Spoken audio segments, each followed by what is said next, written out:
मुख्यमंत्री या कार्यक्रमासाठी पोहोचल्याचं आपल्याला या दृश्यांमध्ये पाहायला मिळते। जंगी स्वागत जे ते त्यांचं इथं करण्यात आलेलं आहे।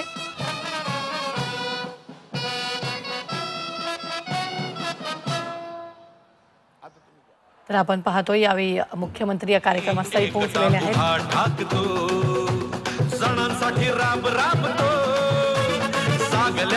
दृश्य आपण थेट पाहतो यावेळी दादा भुसे देखील त्यांच्या सोबत आपल्याला या ठिकाणी पाहायला मिळत आहेत। मोठ्या प्रमाणात महिलांचा या कार्यक्रमात सहभाग असल्याचं आपल्याला पाहायला मिळते। मोठ्या प्रमाणात महिलांनी इथं हजेरी लावलेली आहे। साक्री येथील या कार्यक्रमात मुख्यमंत्री पोहोचलेले आहेत आणि काही वेळातच मुख्यमंत्री महिलांशी संवाद साधतील। त्याआधी जर आपण पाहिलं तर मोठ्या प्रमाणात महिलांनी जो आहे ते या कार्यक्रमाला हजेरी लावलेली आहे।